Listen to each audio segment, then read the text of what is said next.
Simple is simplify processes, amplify results. Simple is.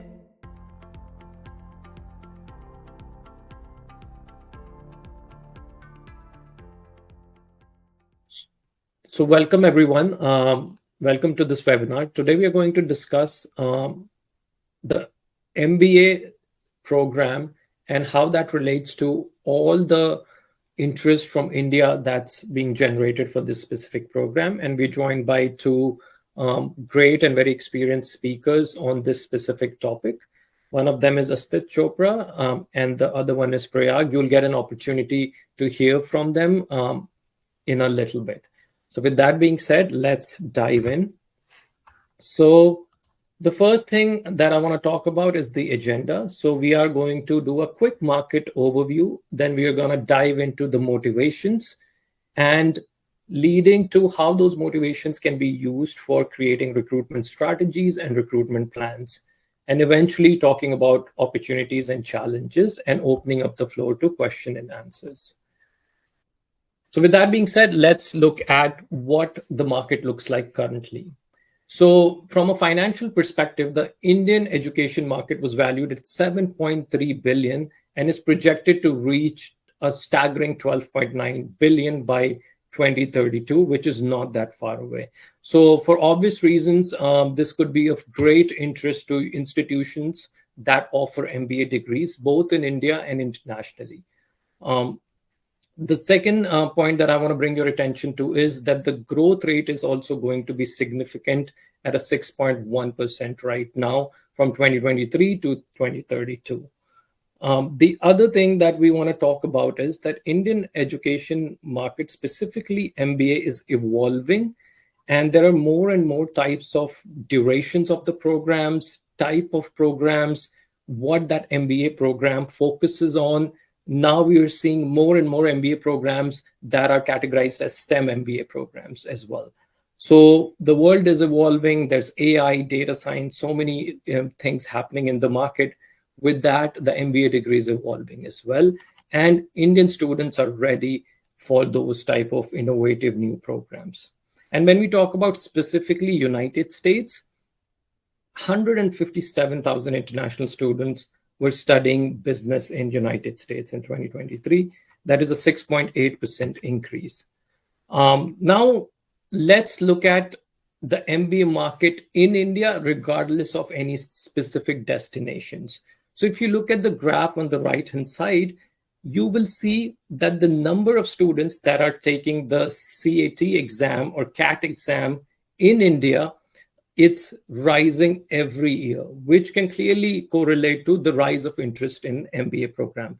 For those of you who are not aware what a CAT is, it's equivalent of a GMAT, but for institutions within India. This is an exam that Indian students take to get into B schools within India. So this definitely can give you an insight into what kind of interest MBA degree has currently in India. Some of the other reasons that from Indian students' perspective, why they think MBA degree is a good fit for them and valuable, because it has been shown to accelerate careers. And also a lot of employers value this degree and also seek out people with an MBA because they typically have the skill sets to build network, be business development professionals, and it gives them an edge in a private sector, specifically when you are supposed to be going out, making clients, giving presentations, and really have that people skill along with networking, connection building. So that is why MBA is still highly sought of by Indian students. And Indian schools, just like many international B schools, and I think Prayag can talk more about it, about his specific institution, they understand that MBA that used to exist 25 years ago, 20 years ago, is evolving, and the curriculum needs to be rebooted to fit the current needs and the current status of the job market, along with, like I said, data, digital, AI, ESG. There's so much happening in the industry, and the MBA programs that are evolving with these type of changes in the market are being sought out by students from India. Once again, just to give everyone an idea of the Indian market, specifically from the United States. So what you see is a breakdown of Indian students that are currently studying in United States. So you can see 165,000 students are currently enrolled in a graduate program in United States, which obviously is a big chunk of the total population of Indian students that are studying in United States. And of course, there are students studying all across the globe, Asia, China, Europe. Indian students have been going abroad for a really long time and still happen to be a really, really big market for international institutions. And then if you look at the other data, you will see that the increase is significant, almost 35%. So once again, Indian students, whether we talk about MBA programs specifically or we talk about student mobility, the graph is definitely going up. The demand continues to grow. So it is a great time to think about recruiting Indian students specifically for MBA program if you're not already doing that. And if you are doing that, how can you enhance and evolve your current recruitment strategies? That will be the focus of our discussion today as we move forward. So I hear this a lot from my peers in the recruitment industry that maybe the MBA degree is not as popular as it used to be. And I just wanted to share a little bit of data. And once again, this data is reflective of Indian student body as a whole, regardless of what country is their choice of preference. So as you can see, the data clearly shows us that business and management still is the number 3 and one of the most popular programs that students choose to seek. So I think that myth is definitely not true. MBA still is a much sought after degree and hopefully will continue to be so. So now let's dive into the real reason that we are here to discuss what are the motivations for Indian students to do MBA. Why are so many Indian students going abroad to pursue MBA? And if we can learn about those motivations, how can we channel that into creating a tailored recruitment strategy that increases your enrollment and cuts down on your efforts and resources that are invested into that recruitment? So with that being said, I would like to invite Astit to introduce himself to the audience and talk about his experience as an international student in United States, what really motivated him as a person to come and pursue MBA in United States, and what has he learned after working 10 plus years in United States. Thank you, Yasser, and hi everyone. It's great to be here. My name is Astitva. I'm currently a program manager working with Google Australia and based out of Miami. I work in this field of AI and applied machine learning, and then do a lot of work with scientific institutions and researchers. I've worked at Google for almost 10 years. And then prior to that, I was doing technology consulting. And I did my MBA at Chicago Booth in 2000. I was in the class of 2014, so graduated in 2014. So I'm pretty ancient. And I moved to the US in 2012. So started out in Chicago. Now, when I think back to my journey of deciding to do an MBA and then the whole process that I went through of selecting the school that I wanted to go through, although it's just one person's experience, I'm also trying to reflect on all the people that were going through that journey with me. So there was a lot of different Indian students that I partnered with, that I worked together with, and we all went through this journey together. And that's another important thing to keep in mind, that in India, when students are thinking about pursuing an international education, they usually tend to do that in groups and focus groups that help them out, groups of friends that do these things together, coaching classes that they attend together. So it's usually a group activity. So whatever I'm sharing here is not just my own personal journey, but also reflecting a little bit on what the cohort that I went through this with was going through. In terms of motivations, so I was at a point in my career when I decided to pursue international education, where I had already been working for almost 4.5, 5 years. I had been doing consulting. I had done my undergrad in physics. After that, I was very confused about what I wanted to do, so I decided to start working. But I always knew that I wanted to pursue a master's degree, but I still hadn't decided in what specialization that master's degree would be. The MBA became an option for me as I started getting more into business and consulting, started doing a lot of work. And then I reached a point where my career started plateauing. And then this is something that, I hear from students all over the world. In fact, this is not just something in India. But, if you're an undergrad and you start working right after your undergrad, there's a certain point you reach where further growth is not possible without an advanced degree. And this happens a lot in all kinds of professions and all kinds of fields that I'm familiar with. So to break through that plateau, it was clear to me that a master's degree would be the next step. But I was really looking to explore the options that are available out there. So the one thing that you have to realize about the Indian education system and the education to career pipeline is that things in India are very swim lane, right? You go to a specific kind of school. After that specific kind of school, you do a specific kind of job. From that specific kind of job, there's a specific kind of master's degree that opens up for you. But it's all, very structured and very, very well defined, and you have to follow those lanes. There's not a lot of room for exploration. And for me, and for a lot of my peers who were going through this process, that's exactly what we were looking for. We were looking for an opportunity to go into an education system that really broadens the space that I can explore, that really broadens the number of kinds of companies that I can go and recruit for, the kinds of functions that I can go and recruit for. And obviously, that really gives me a lot of options when it comes to compensation and pay, because investing in an international education from India is a really significant investment, and you are looking for an ROI. So broadly speaking, my goal was to try and explore and try and expose myself to as many different professions and companies as possible.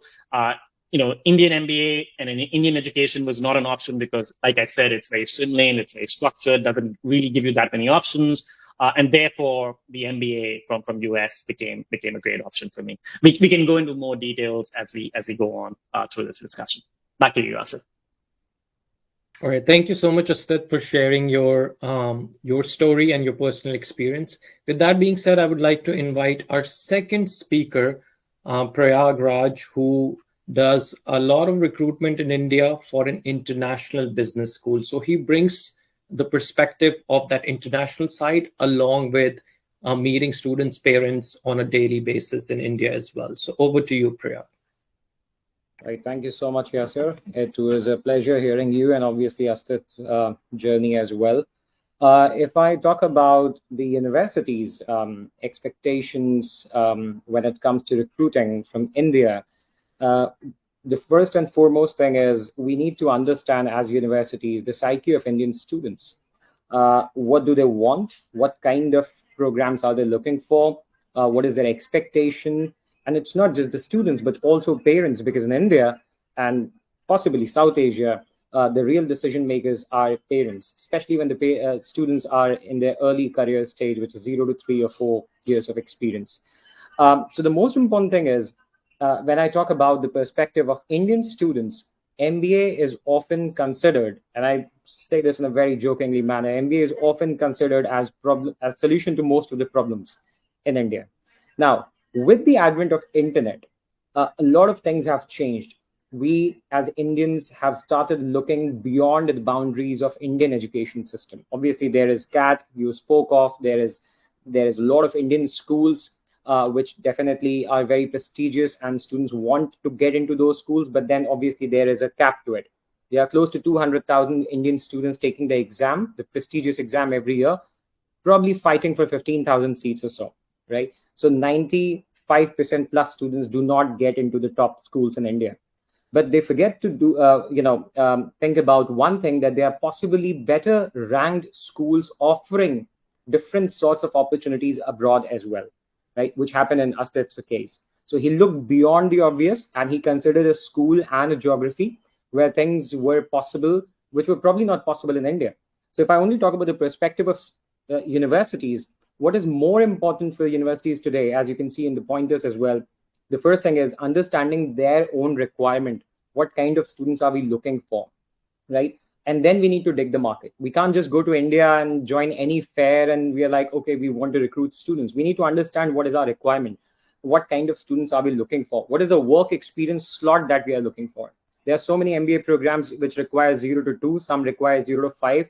Executive MBA requires 15 years of experience sometimes, right? So understanding our own requirement is very important, followed by the kind of cutoffs we have set, the parameters we have set for our own selves. For example, whether we require GMAT or not. Do we accept GRE? There are many universities, Yasir, in Europe that accept CAT, which is CAT in India as well. And I know many in France, in Germany, in UK that accept CAT. So understanding that requirement is very, very essential. Secondly, GMAT can be an expensive exam for Indians, where per capita income is barely $2,000. The exam is $250, right? So we need to consider these options. Should we accept CAT? Should we not? Should we go for GMAT, or what kind of exams do we look for? That is very important. Secondly, we need to look at the geography. India is a huge country, right? The most populous country on earth as of today. So we can't just go to any city and start recruiting students. We need to look at the stats. I'm sure you would have it in your presentation as well. Which are the top key states sending Indian students abroad, right? Then we need to identify what kind of careers are these students coming from, right? If you look at the US, a lot of students are coming from southern part of India, precisely Andhra Pradesh, Telangana. So identifying cities like Hyderabad, Bangalore would be crucial, followed by Mumbai. In north, we can consider Delhi. So going to these cities is very, very important. Third, I would say understanding the student profile, what kind of universities they went to, right? What are the kind of scores they have had? If you're looking for BBAs, then probably SAT scores. If you're looking for MBA, I already mentioned GMAT or a GRE or equivalent of CAT scores, right? You talked about CAT, but in India, Yasir, you would know there are several other exams as well, like XAT, right? So it's XAT, and then there are CMATs and MATs and so on. So there are hundreds of exams in India alone. So we need to look at those profiles as well, and then consider if we want to accept those kind of scores or not. There are several schools in Europe. They offer MBA programs, but they do not require GMAT. They completely look at student profile, where they put a lot of emphasis on their SOPs, LORs, or rather their work experience set.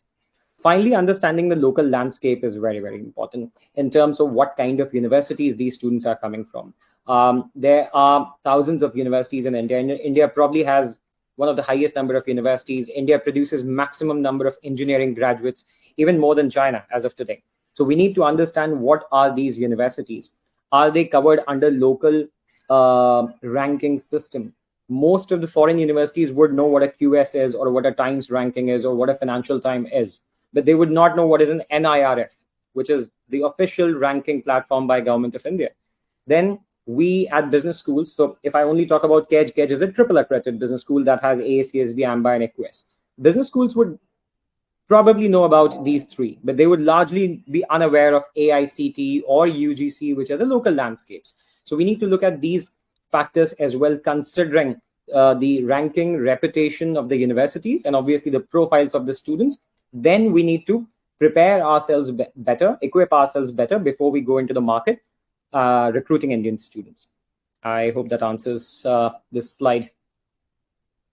Well, thank you so much, Rayak, for sharing your insights and very, very valuable points.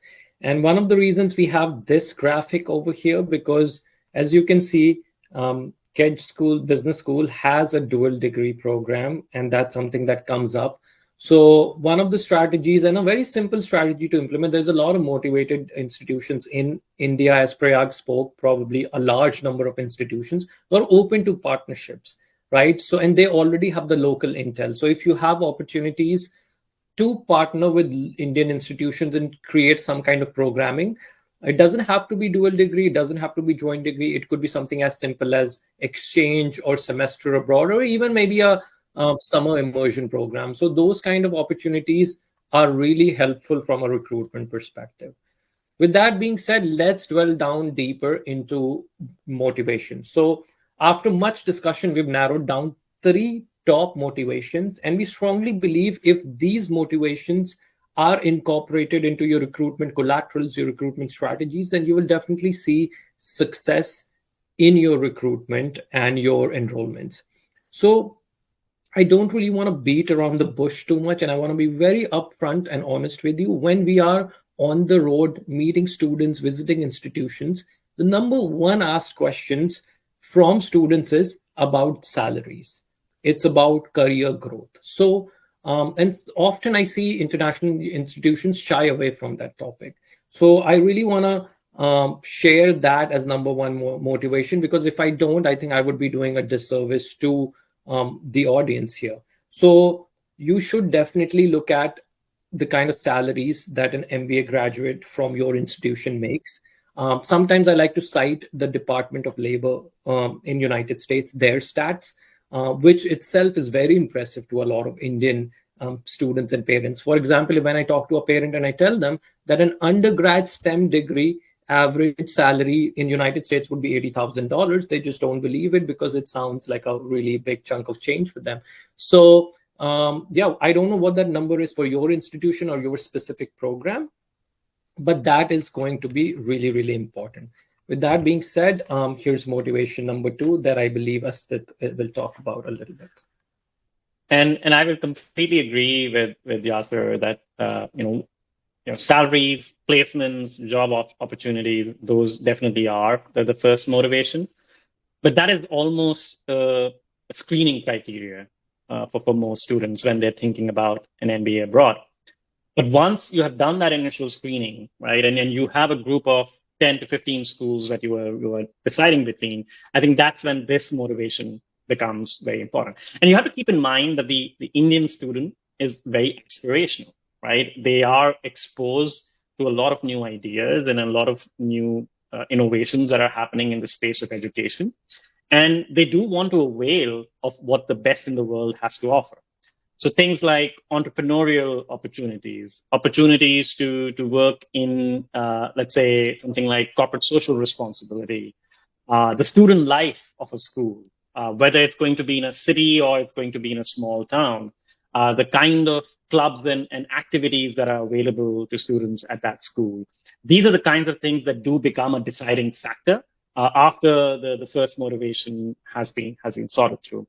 For me personally, I remember that when I was going through my application process and then trying to figure out, which are the schools that are going to be my top choice, one thing that really stood out to me was Chicago Booth doing a new venture capital class and allowing prospective students to join in for that class remotely to just get an idea of what the classroom feels like. What is the pedagogy? How are case studies discussed? How do students interact with each other? And that became a very important factor for me to say that, hey, this is something that I have never experienced before in the Indian education system, and I definitely want to be a part of this. So things like these, things that make your school unique and special and different, highlighting those and giving prospective students a chance to experience them, intimately, I think that really helps as well.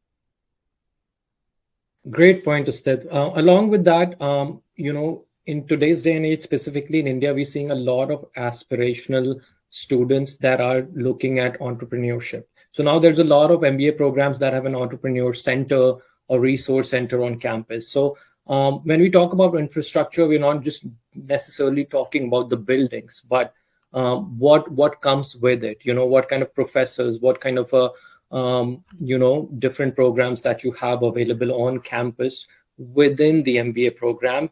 And are you talking about that with your prospective students so they are clear on that? Sometimes I find that information so hard to find. Even if I go on the website, it's not clearly there. I really have to drill down to really find some really great piece of information. So what today we are trying to do is make you aware of the 3 motivations and then encourage you to highlight them in your recruitment, communication, and marketing. So with that being said, I would like to invite Prayag to talk about the 3rd motivation. Right. Thanks, Yasir. I think one of the most important reasons why Indian students go abroad is possibly to work abroad as well. I've been recruiting for almost a decade now, and I've seen with my colleagues based across the globe that unlike China, where students go abroad, get a degree, get skills, they come back to China because there's so many opportunities in China, and they want to work there. Which is slightly different when it comes to India or other countries in South Asia, where students would be very interested in exploring career opportunities abroad. And for that, the most important thing is the kind of placements, which you already highlighted in your speech. So universities need to talk about placement reports. I hear that you mentioned Most of the Western universities do not do that. And possibly the reason for that is India is a very placement-driven market. Whether we are talking about number one business school, or probably we are talking about an average business school around the street, they would always talk about CTC, right?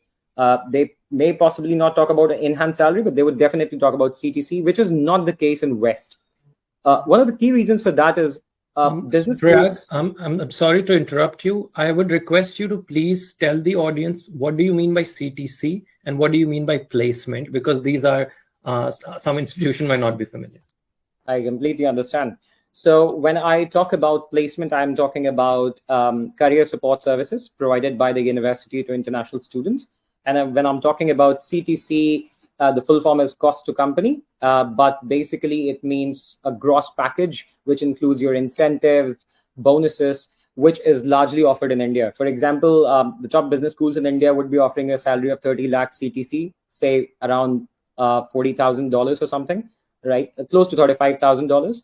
And that is where the mistake happens, because students, what they usually do is they divide it by 12 and then they assume that this is going to be their enhanced salary, which is not the case because there are so many deductions. But anyway, we are not getting into that. The most important point here is for the universities to talk about these figures, because if you are planning to recruit in India for Indian students, work opportunities, kind of roles your MBA would provide, career opportunities, including internships and post graduation salaries, is imminent.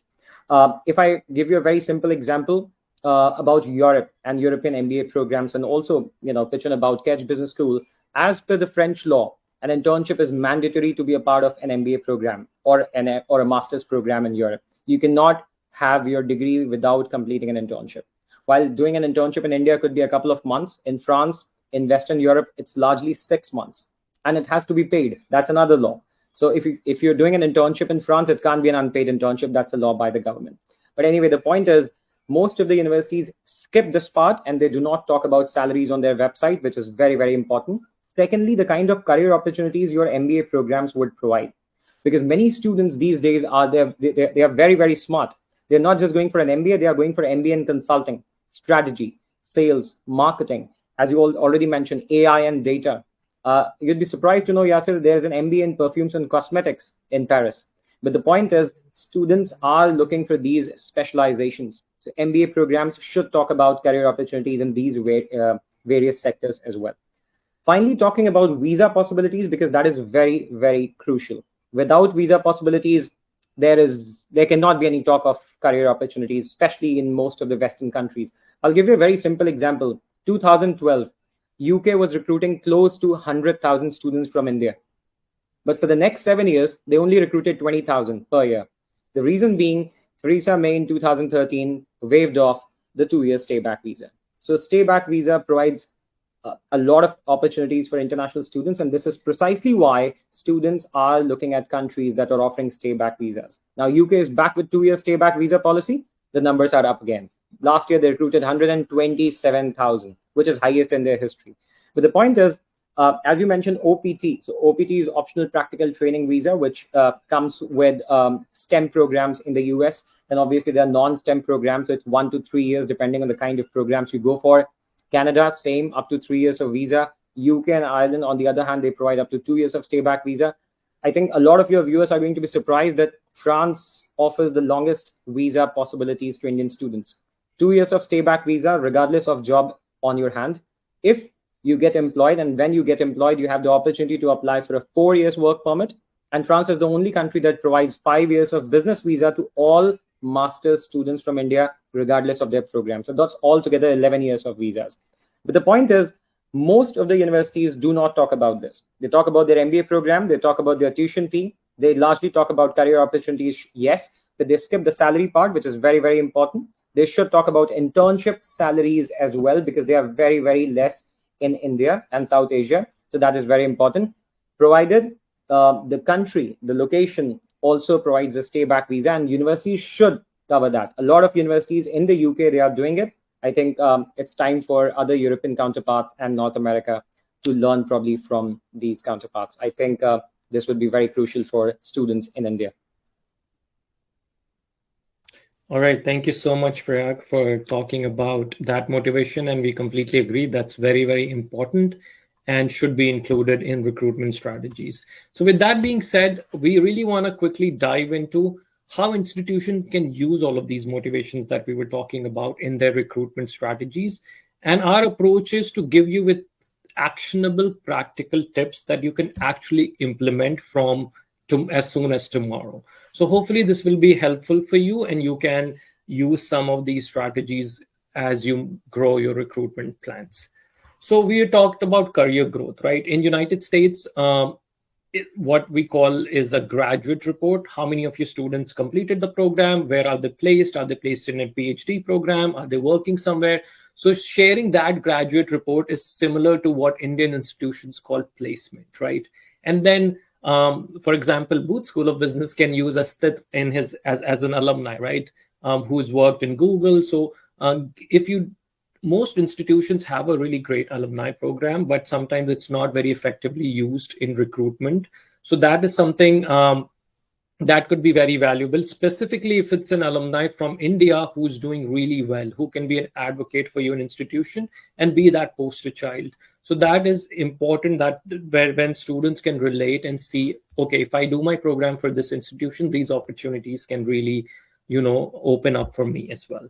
And I am seeing a trend of MBA programs becoming shorter and shorter. So if you are from one of the institutions which has a 1 year or 1.5 year MBA program, then you can definitely focus more on ROI, because the investment is going to be a lot smaller than maybe a 2 year, 3 year program.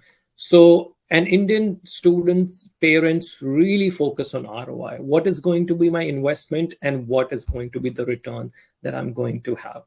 The second thing is facilities that we talked about. I never ever see international universities talk about their infrastructure. So if today you were to go to Google and just look at a bunch of ads from Indian universities, you will hear things like air-conditioned classrooms, laptops, even like free Wi-Fi on campus. And in other countries such as United States and probably a lot of European countries, we take these things as a given. So I think this is something that can definitely help you, specifically if you are a campus that is not in a metropolitan city, right? Because in India, rural campus means that you might have power cuts, you might not have high-speed internet. But in United States and in other developed nations, even rural campuses have the same resources that an urban campus might have. So that is something to talk about. Another pattern that you will see in Indian ads is they talk a lot about faculty with terminal degree. So if you have a great faculty that has worked in the business world, that should be included in your recruitment as well. And as Prayag said, I think it boils down to what are the opportunities that are going to be provided to students in terms of academics, but also in terms of work experience. So if for whatever reason they cannot stay back because of whether it's a choice or a visa issue or some other thing, that work experience will definitely get them a higher salary back home. If they can say, hey, I worked for Google US, once you go back to India, you will definitely get a higher salary. So that work experience is very important. Along with that, most of the international degrees, if they're accredited, they're globally recognized. So the student can choose to go to Europe, Dubai, wherever they please, and still get that, still have that work experience under the belt. So that is very, very valuable for a lot of students. With that being said, we wanted to show you an actual ad from an Indian university. And what you will see is they're talking about 3 things here, right? They're talking about scholarships. We know every student likes scholarship. That is always the first question. Who doesn't like scholarships? So I think that is very obvious. But then, as Prayag mentioned, CTC, right? It's literally in the center of the ad, right? So international universities shy away from that. And I know sometimes those metrics might not be available, but it's okay to share a data from Department of Labor or an equivalent government agency. So that is an ethical way of sharing what kind of salaries a student can expect. And then you will see they went, to the point where they've put in the logos of the companies where their students are working in. So what we're trying to communicate through this is that Indian institutions, when trying to recruit MBA candidates, they don't shy away from talking about the salaries, the kind of jobs you will get, because they know that's what Indian students are thinking about. So it's very important to really address those issues from the get-go. Now, how can you use all the things that you learned in designing an effective communication and marketing plan? So, Prayag, what kind of, how has your recruitment evolved from 10 years ago to today? I mean, of course, some of the points that you see on the slides, like webinar, like we're doing right now, there's a lot of virtual options available. But in your experience, from practical experience, we know that in India, WhatsApp is getting more and more popular, and it almost like it's a sin not to include it in your recruitment program if you are trying to recruit from India. So what are some things you can share about that? Right. First of all, I completely agree with all the points that you have mentioned on the slide. Just to highlight the transition that has happened over the years. So just like Astitwa, I went abroad 10 years back. 10 years back, things were completely different compared to as of today. When I went 10 years back, WhatsApp was not used by universities. Even today, most of the universities do not prefer it. Most of the universities were not doing webinars, thanks to, I mean, this is one probably advantage of COVID that we all see. A lot of webinars happening, right? And universities, despite travel being open, a lot of universities are doing a lot of webinars, engagements, and one such session is done by you right now. So this is one great opportunity to reach out to students or different stakeholders. If I only talk about my personal experience, 10 years back when I went abroad to France, there were no WhatsApp groups. Today, since I work in this sector, WhatsApp is being used extensively. In fact, I created 3 different WhatsApp groups for 3 different kind of students. So for example, there is a journey. So the journey of students can be broken down in 3 different parts, which is pre-application, during application, and obviously post admission. Pre-application, you'd have different kinds of queries working on your application processes, gathering those documents. Secondly, once you are admitted, you need to complete your registration process, you need to complete your housing process, and then finally you need to apply for your visa process. Obviously, somebody at visa stage is not having the same level compared to somebody who's right now considering to apply. So having different WhatsApp groups is very, very handy. Because of that, you can simply post one message and can be read by hundreds of students at the same time instead of dialing 100 students a day. That's number one. Number two, with WhatsApp, not just groups, you can also create communities and reach out to thousands of people, because sometimes WhatsApp would have a limitation to how many people you can add in a certain number of people that can be added to a group. With communities, there is no restriction. You can reach out to thousands of people with the same message. Finally, you can use WhatsApp broadcasts, WhatsApp stories to communicate as your permanent marketing platform, marketing tool to reach out to different kinds of students who might be just saving your number on their phone, and they would get to know about your, let's say, scholarship announcement or your deadline announcements just by posting a story.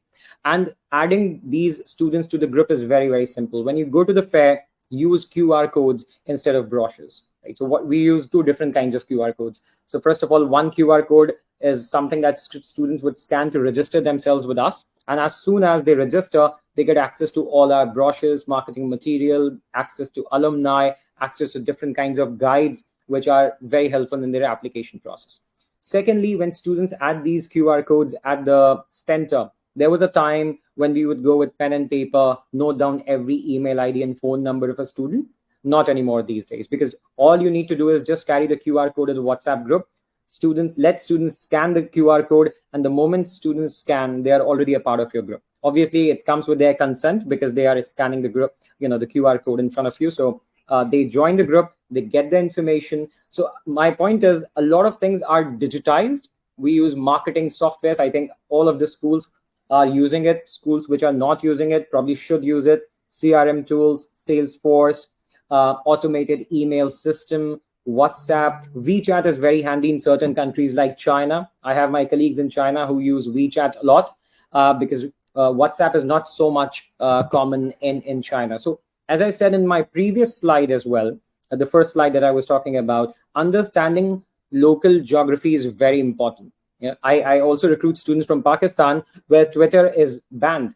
So you can't use Twitter in Pakistan, but you can definitely use WhatsApp. That's number one.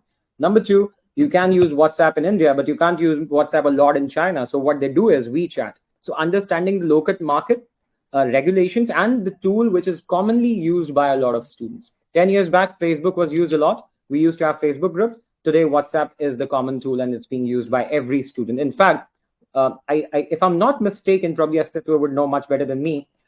India is probably the largest market for WhatsApp, if I'm not wrong. And That's correct. So everybody uses WhatsApp. Yeah. So I think your slide is absolutely correct. And universities should invest time and money in using these tools. Thank you again, Prayag, so much for that. And Yasser, if I may quickly add one quick point here, like I think a lot of the channels that you both spoke about definitely are the right channels when it comes to catering to the informational needs of the students.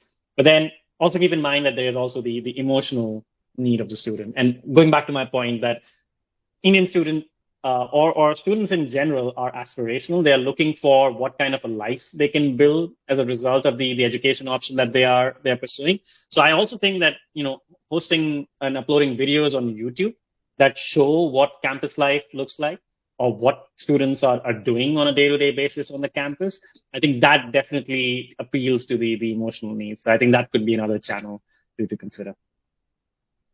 Absolutely. So we're talking about two things here: creating collaterals and distributing those collaterals, right? So talking about, like, for example, if an institution decides to make a YouTube video, is it beneficial to make a video about what food is served on campus for MBA students, or is it more beneficial to talk about the job aspects, the OPT, So that's what we're trying to get at. Yes, there are tons of ways to engage students, but the messaging is just as important as the communication channel. So I think we've talked a lot about the messaging and really great points from both of our speakers. Now let's talk about how can we share this communication. And I really, really like what Prayag said. I am a huge advocate of QR codes, specifically in India. It allows you to gather students' information very easily, and it's for student also very handy to just scan it and share that information. So one of the things that I always like to advocate for, this is a very, very easy solution. If there's one thing you take away from this webinar, I would like for it to be this. So what is a landing page? Landing page is a one web page where you condense a lot of information for a specific type of user, right? So Prayag talked about 3 different kind of students: pre-application, during application. So what I'm advocating for is, if you want to recruit from India, and that is one of your primary goals, then it's very beneficial to have a web page dedicated to India.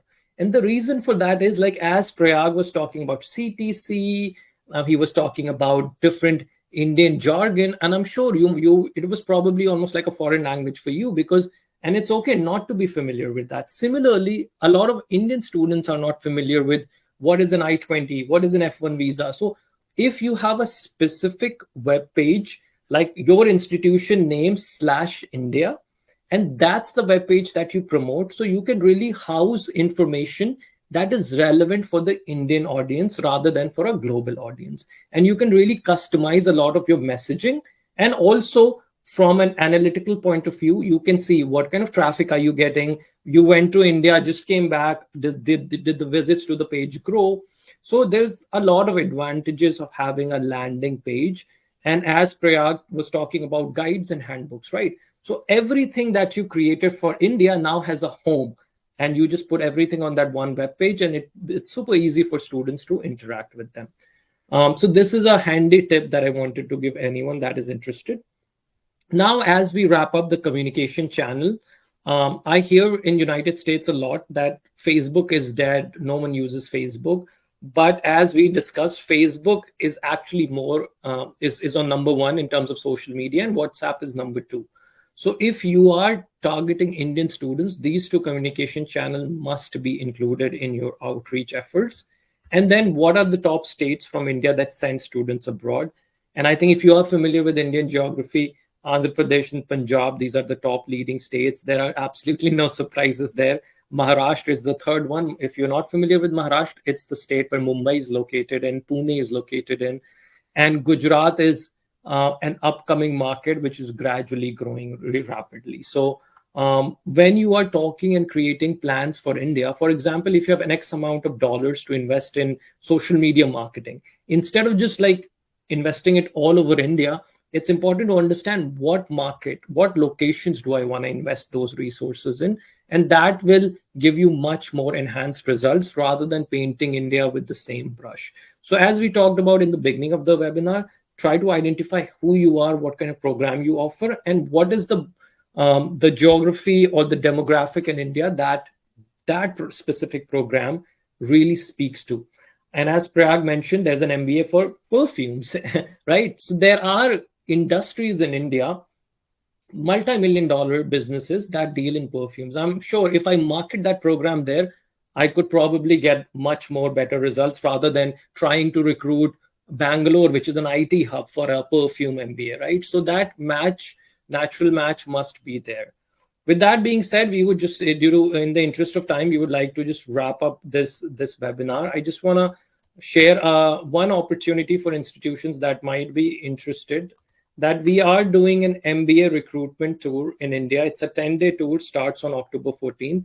Typically, we'll visit 2 to 3 institutions every day. And as Astit shared from his personal experience, in India, there is a trend of students doing a STEM program and then doing their MBA.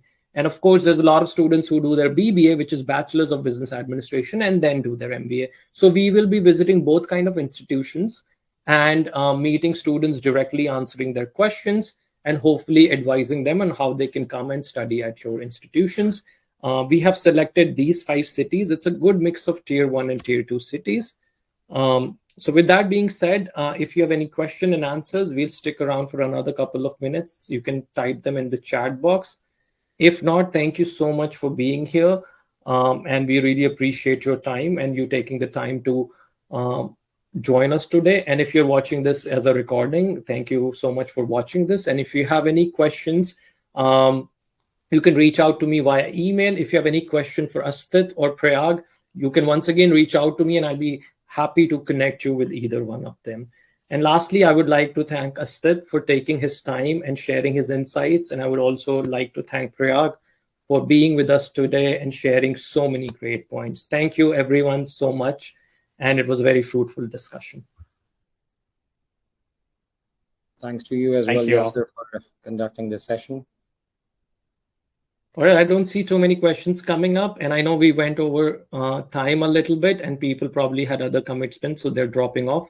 So thank you, everyone. Thank you. I'm going to end this session. If you have any questions, feel free to reach out to us via email through our website. Thank you so much. Bye. Yeah.